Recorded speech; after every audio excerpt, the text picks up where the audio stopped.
வணக்கம். Welcome to ITC Mangaldeep agarbattis வழங்கும் மைத்ரீம் பஜத. இசையை ரசிக்கலாம் வாருங்கள்.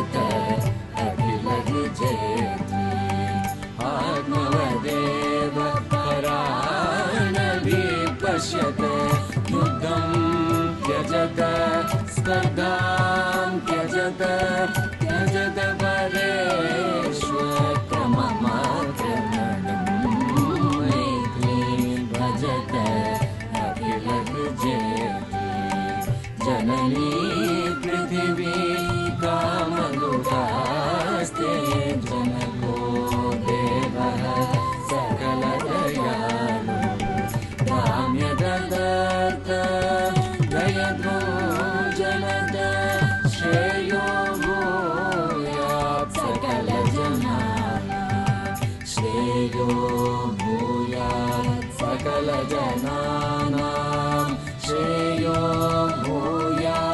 सकल जनानां श्रेयो भूयात् सकल जनानां.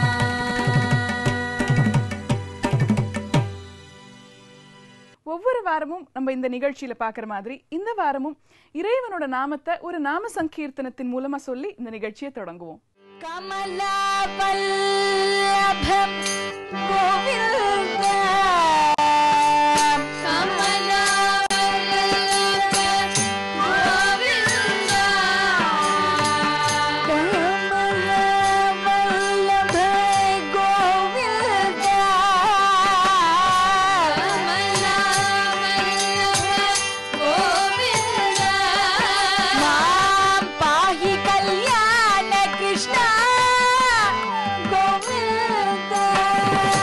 Bye.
मैत्रीं भजत अखिलक जेतली. கடந்த 6 மாதங்களாக மைத்ரீம் பஜத நிகழ்ச்சியில 15ஆம் நூற்றாண்டு வரைக்கும் வாழ்ந்த பல வாகியக்காரர்களை பத்தி பல விஷயங்கள் தெரிஞ்சுட்டோம். அதுக்கப்புறம் சுமார் 2.5 நூற்றாண்டுகளுக்கு அப்புறமா தான் கர்நாடக இசையின் மும்மூர்த்திகள் அப்படின்னு அழைக்கப்படும் தியாகராஜர், முத்துசுவாமி தீட்சிதர், ஷியாமா சாஸ்திரி அவர்கள் தோன்றினார்கள். அதனால இன்னைக்கு மைத்ரீம் பஜத நிகழ்ச்சியில 21ஆம் நூற்றாண்டுலேருந்து கொஞ்சம் ரீவைண்ட் பண்ணி இந்த 2.5 நூற்றாண்டுகள்ல வாழ்ந்த வாகியக்காரர்களை பத்தியும் அந்த காலத்துல இசை எப்படி இருந்தது அப்படிங்கறத பத்தியும் தெரிஞ்சுக்க போறோம்.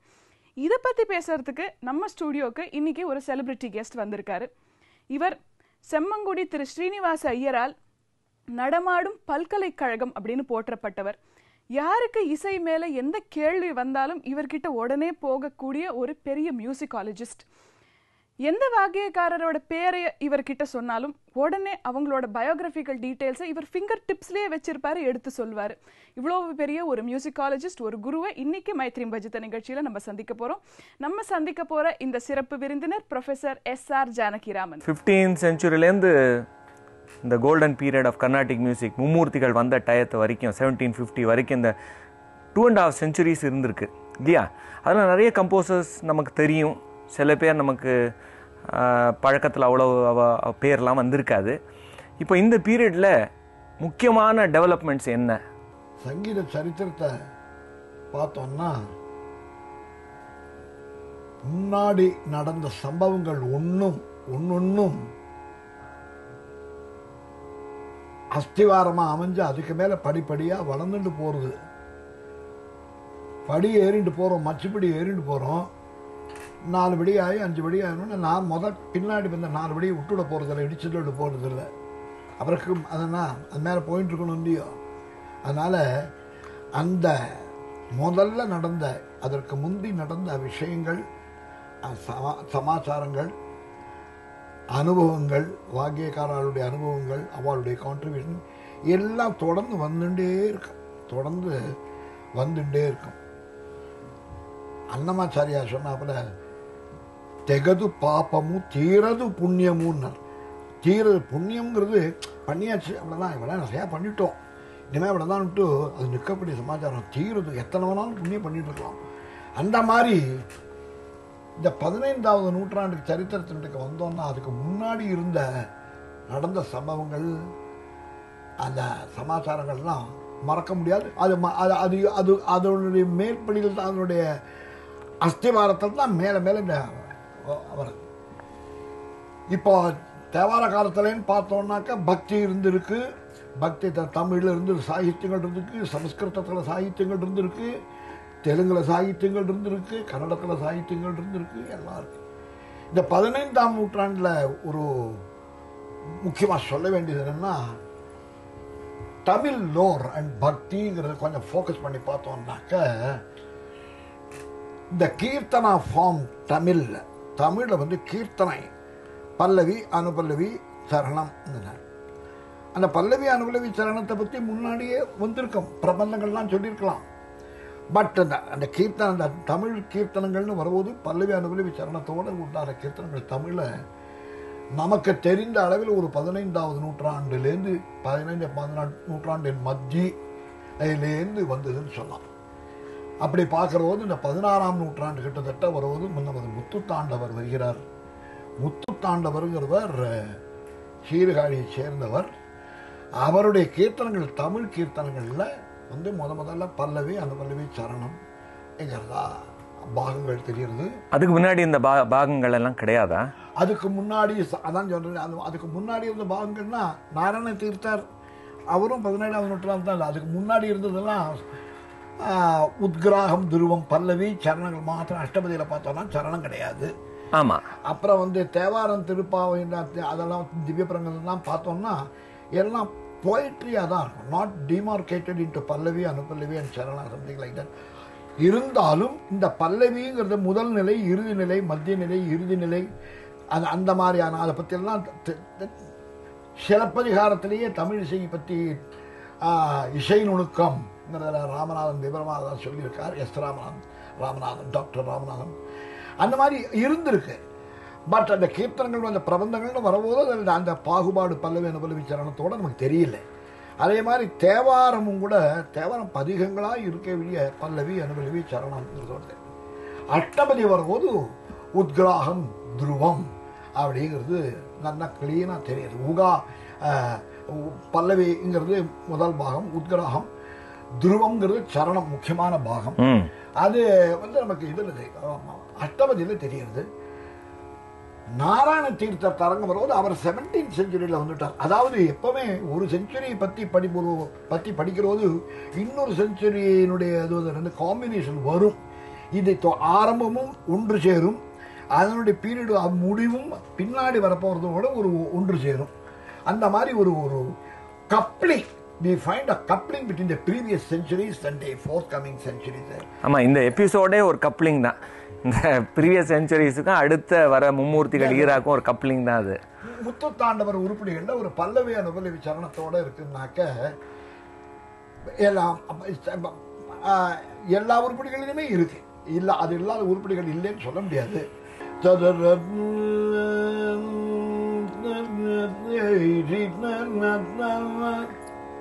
போறோம், அவ்வளவுதான் மோகனம்.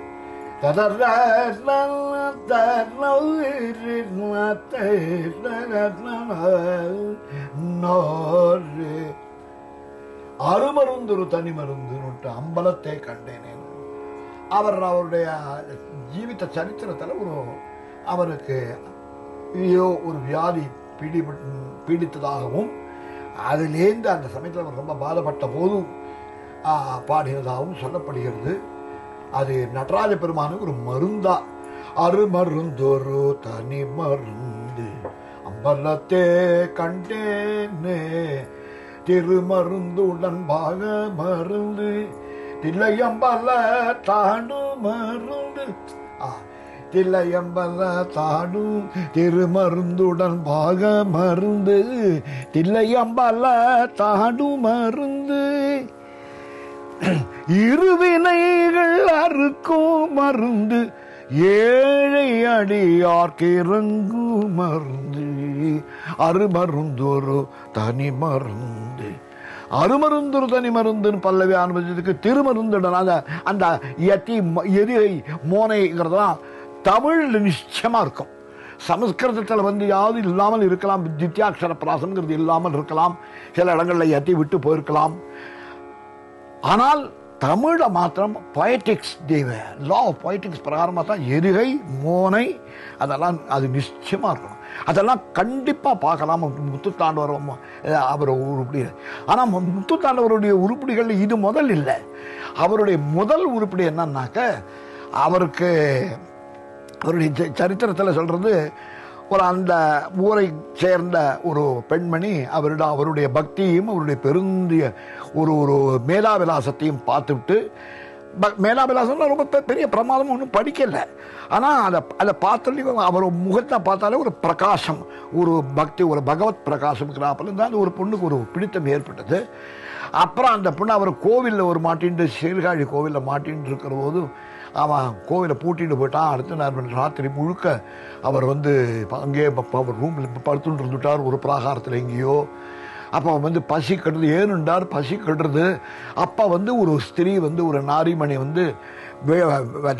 தங்க கிண்ணத்தில் பால் கொண்டு வந்ததாகவும், இந்த சாப்பிடுங்கோ அப்படின்னு சாப்பிடு அப்படின்னு சொன்னாப்பிலையும் அவர் பார்த்து, நீ எங்கே வந்த, உன்னை பார்த்தா அப்படி இருக்க, நீ எங்கே வந்த அப்படின்ட்டு, ஆமாம் நான் என்னை பார்த்துருக்கேன் பார்த்துருவேன் என்ன சொன்னாலும் தெரியாது.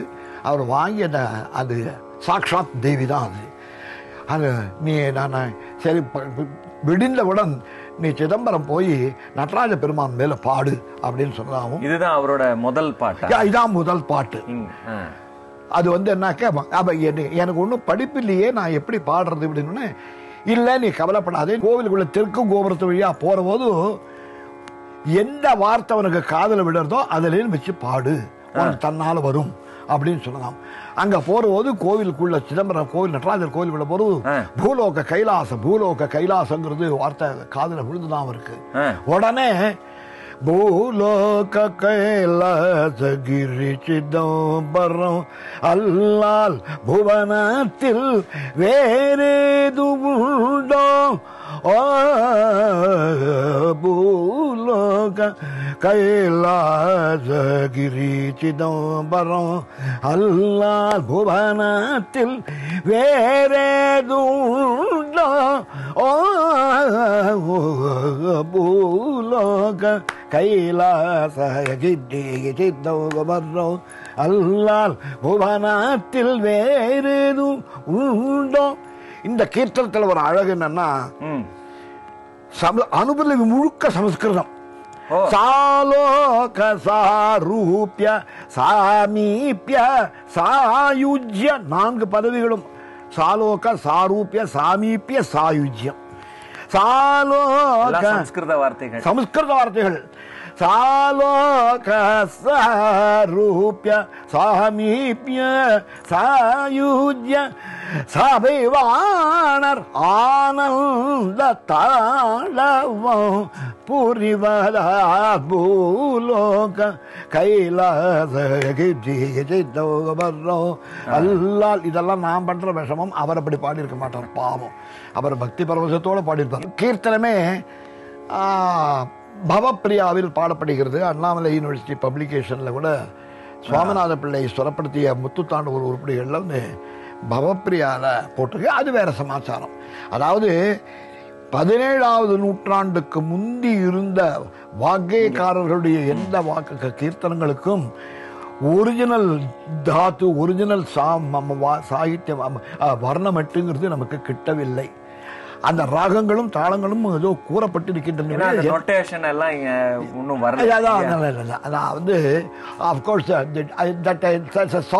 that's a topic something to do with the dynamism of musical compositions. Compositions பல உருப்படிகள்லாம் எப்படி சில உருப்படிகள்லாம் பிரமாதமா உலகத்தில் அப்படி தாண்டவம் ஆடின்னு இருக்குன்னா இன்னொரு அந்த எழுத நொட்டேஷன்ல இருந்திருக்கணும், இல்லை சிஷ்ய பரம்பரை இருந்திருக்கணும், பாகவத சம்பிரதாயம் இருந்திருக்கணும். இதெல்லாம் இருந்தால் தான் ஒரு கீர்த்தனத்தினுடைய ஒரு கம்போசருடைய ஒரிஜினல் செட்டிங் வெளியில் வரும். அது வரைக்கும் அவாவா வச்சுன்னு பாடுறாப்பல தான் அந்த மாதிரி தான் அமைஞ்சு வருது. நீங்க 2 டேர்ம்ஸ் யூஸ் பண்ண, எதுகை மோனை அப்படின்னு சொன்னேன். அதே மாதிரி த்விதீயாக்ஷர பிராசம் தான். ரெண்டும் கொஞ்சம் எக்ஸ்பிளைன். ரெண்டும் ஒன்று. த்விதீயாக்ஷர பிராசம்ங்கிறது இப்ப பாருங்க, பூலோக கைலாச சாலோக, பூலோக பல்லவி, சாலோகங்கிறது அனுபல்லவி. பூலோக கைலாசகிரி சிதம்பரம் அல்லால் புவனத்தில். அந்த பூலோகக்கு 2வது ஆவர்த்தம், 2வது பாதத்தினுடைய அர்த்த பாதம் இருக்கு. அர்த்த பாதம் புவனத்தில் யதி. அது முதல் எழுத்து பொருத்தம். பாதத்துக்கு பாதம் 2வது எழுத்து பொருத்தம் இருக்கணும். பாதத்திற்குள்ளேயே யதி பொருத்தம். பாதத்துக்கு முதல் வரைக்கும் 2வதுக்கு யதி பொருத்தம் இருக்கணும். சாலோக சாரூப்ய சாமீப்ய சாயுஜ்ய சபைவாணர் ஆனந்த தாண்டவம் புரிவதால். You cannot find a single lapse of this prosodial beauty in the compositions, in the Tamil compositions of great composers like Muthu Thandavar, பின்னாடி ஷாமா சாஸ்திரி, எல்லாத்துக்கும் அந்த அது தெலுங்குல சமஸ்கிருதத்தில் அதெல்லாம் வார்த்தைகள் மாறுறது. எதுகை மோனைங்கிறதுக்கு பதில் தித்யாட்சர பிராசம், பிராசம், யதி, பிராசயதி, அனுப்பிராசம், அந்தியப்பிராசம். அந்தியப்பிராசம் எடுத்துட்டோம்னாக்க ஜெயதேவருடைய அஷ்டபதியில் அந்தியப்பிராசம் தான் இருக்கும், தித்யாட்சர பிராசம் இருக்காது. ஆனால் நாராயண தீர்த்தருடைய தரங்கள் நீங்க அது தித்யாட்சர பிராசம் முதல்ல சமஸ்கிருத காம்போசிஷன்ஸ்ல தித்யாட்சர பிராசம் வச்சு பண்ணினது நாராயண தீர்த்தருடைய தரங்கங்கள்ல தான். நாராயண தீர்த்தங்கள் தரங்கள் பல்லவி அனுபல்லவி சரணம் என்ற பாகுபாடெல்லாம் காணப்படுகிறது. அது ஆனால் அதுவும் அவரும் 17th century தானே, அதனால இந்த பீரியடுகள் தான் வருது. ஆனால் அவர் பாஷை சமஸ்கிருதத்தில் இயற்றினார். இவர் முத்துத்தாண்டவர் தமிழை இயற்றினார். இந்த சேவிக்க வேண்டும் ஐயான்னு ஒரு கீர்த்தனை ஒன்று இருக்கு. யாரு? முத்துத்தாண்டவர்து. சேவிக்க வேண்டும் ஐயா சிதம்பரம், சேவிக்க வேண்டும் ஐயா அப்படின்னு கல்யாணில. அதே கல்யாணி தான். அது கே.வி. சுனாசைங்கார் சங்கீத திராவிட கானத்தில் வந்து நொட்டேஷன் கொடுத்துருக்கார். அது கல்யாணி தான் போட்டிருக்கார். அதுக்கப்புறம் இந்த சேவிக்க வேண்டும் ஐயா அப்படின்னு ஒரு ஆந்தோலிக்கா மயூரத்வனி ராகத்தில் வந்தது. அப்புறம் இன்னொரு அது என்னன்னாக்க தசதமகரிச சேவிக்க வேண்டும் ஐயா சிதம்பரம், அது ஆபோகிலையும். So this has got 4 codes now. அது கல்யாணி, இது what you call Andolika, and this what you call this ஆபோகி, அந்த மாதிரி. அது of course that's a different matter. அவர் ஒரு 15ஆம் நூற்றாண்டில் இருந்தார். அதுக்கப்புறம் 1711 to 1781 கொஞ்சம் தள்ளியே போயிடுது. ஏன்னா 1711 அருணாச்சல கவிரா मैत्री भजत अखिलक जेतली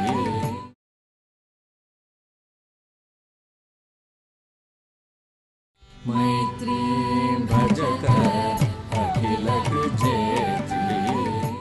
அருணாச்சல கவிராயருங்கிறவர் ரொம்ப தமிழ் இலக்கியத்திற்கு அப்ப சங்கீதத்திற்கு செய்த தொண்டை விட தமிழ் இலக்கியத்திற்கு தொண்டு ரொம்ப பண்ணியிருக்கார் அப்படின்னு சொல்லணும்.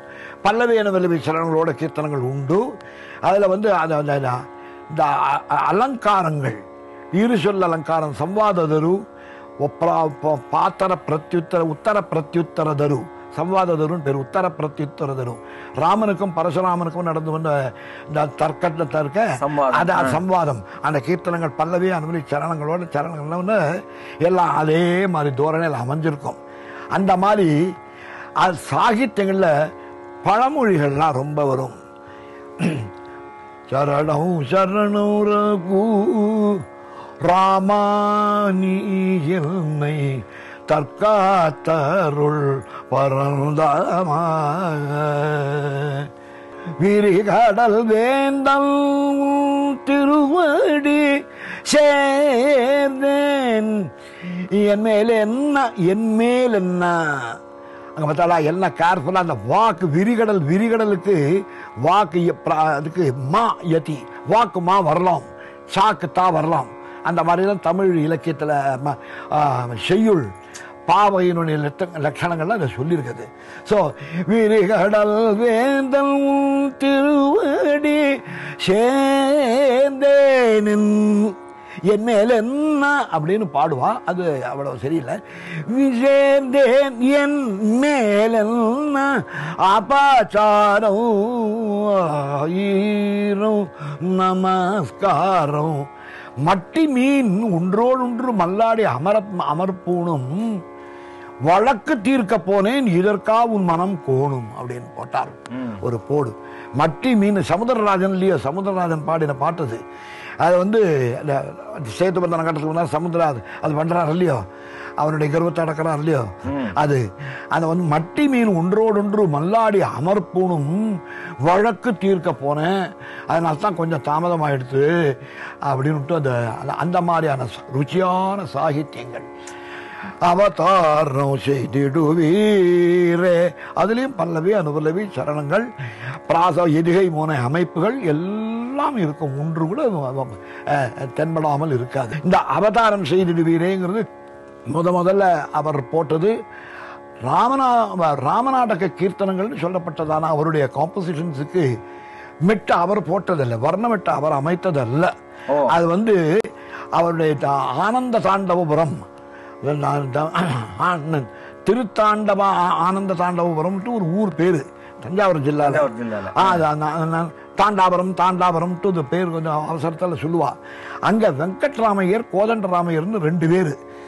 அவாதான் இந்த அவருடைய சிஷ்யா. அருணாச்சலக்கு சங்கீதத்துக்கு சிஷ்யாட்டு இருந்திருக்கா. அவருடைய இலக்கிய சொற்பொழிவு தமிழ் இலக்கியத்தில் இருந்தவல்ல அவருடைய மேலாவிலாசத்தில் தெரிஞ்சுக்கிறதுக்காக சிஷ்யால் இருந்தா. அந்த மாதிரி பல சிஷ்யால் இந்த கோதண்டராமையர் வெங்கட்ராமையா 2 பேரும் சங்கீதத்தில் அமைத்து கொடுத்தார்கள்னு சொல்லலாம். மெட்டு அமைச்சது அவ 2 பேர் தான் சொல்லலாம். ஆனா அந்த மெட்டிலேயே இது பாடுறோமாங்கிறது கொஞ்சம் முன்ன பின்ன இருக்கு. அவதாரம் செய்திடுவீரே அது மோகனத்தில் இருக்கிறது. ராமர் சொல்றார், போய் நான் அவதாரம் பண்றேன், நான் யார் வரா, ஜாம்பவான் எப்படி வரார், சுக்ரீவன் எப்படி வரார், வாலி எப்படி வரார், ஹனுமான் நீ இப்படி போ, சுக்ரீவா நீ இப்படி போ, நான் இப்படி போ, கடைசியில் நான் வரேன், ராமனா நான் வரேன் அவதாரம் செய்து அப்படின்ட்டு அந்த மாதிரி ஒரு கீர்த்தனம், ஃபர்ஸ்ட் கிளாஸ் கீர்த்தனம். பட் இது ராமநாடகம்னா இட்ஸ் an opera இல்லையோ? Ramanatakam definitely it is an opera. Opera Ramanatakam opera define பண்ணுங்க. ஆப்பரா வந்து இது ஆப்பராங்கிறது இசை நாடகம். இசை நாடகம், நாடகம் இசை நாடகம். நாடகத்தில் சங்கீதம் முக்கியமான பாகமா இருக்கணுங்கிறது இல்லை. இசை நாடகத்துல சங்கீதமும் ஒரு முக்கியமான ஒரு அம்சமாக திகழ்கிறது. எனக்கு தெரிந்த அளவில் தமிழில் ஒரு இசை நாடகம் அமைத்து கொடுத்தவர் அருணாச்சல கவிராயர் தான்.